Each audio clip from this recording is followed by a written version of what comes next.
Have you ever felt that when you have a transition, nothing seems to go right? Maybe it's the way you're looking at it. And I want to encourage you today with some practical information and some spiritual information that can help you if you are in any sort of a transition. When we think about transition, usually at first we're excited, we are thrilled, we only see the positive. And that's not to say that transitions aren't positive. They're just transitions. Change in general is hard. You're building new rhythms. You are stripping away how you used to see something, how you felt doing something, and that can be challenging. We don't want to think that it's not challenging and set ourselves up for failure. Taking chase, let's use the example of if you're moving across town or out of state or out of the country. What you don't realize in the transition is that emotions are going to come up. Memories of staying in the same place, being familiar, that's going to come up. But what we don't look at is our whole mind is open to something completely new. And if you're like me, new is exciting, but new is scary at the same time. So let's just think about when we have transition, what are some things that we can do to make it manageable for us?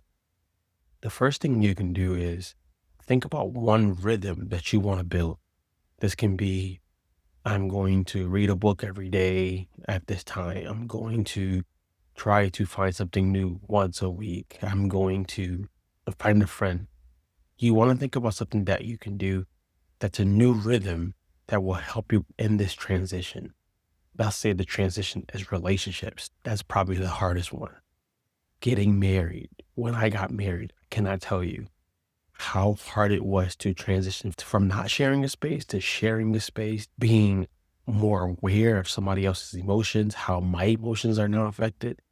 And if I knew what I knew now, I would have said, when you go into this marriage, when you go into this new relationship, don't try to conquer it. Try to lean into it day by day.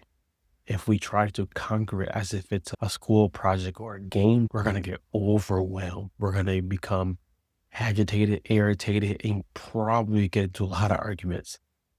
So if it's a relationship, I would say lean into it day by day. This thing I have in front of me is overwhelming. This new relationship, this new state, this new town, this new country, this new project is more than I can bear at the moment. So I'm only going to do a little bit day by day. As it talks about, if you want to eat an elephant, do it one bite at a time. Or the journey of 1,000 miles is one step. Do it one step at a time. You don't need to conquer it all at once. When I teach people how to podcast, right? If podcasting is something that you want to learn how to do to have better reach and get your name and your business out there, I teach people you don't need to have all the equipment up front.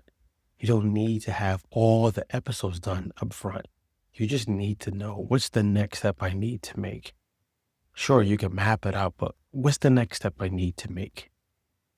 When we're in transitions, we often feel that we need to be a professional immediately, and that can be far from the truth. You don't need to be a professional. You don't need to be good right away. What's going to happen is you're going to realize that if I take it bit by bit, I can get better. I'm going to be better than I was 3 weeks ago. I'm going to be better than I was 3 months ago, 3 hours ago.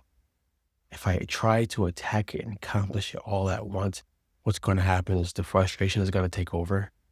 The fun is going to get sucked out of it, and you're probably going to stop.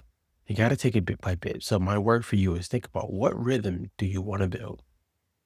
What one small thing do I want to work on? If that's podcasting, if that's moving, think about what one small thing I can work on and go work on that. Be great, guys. I'll see you.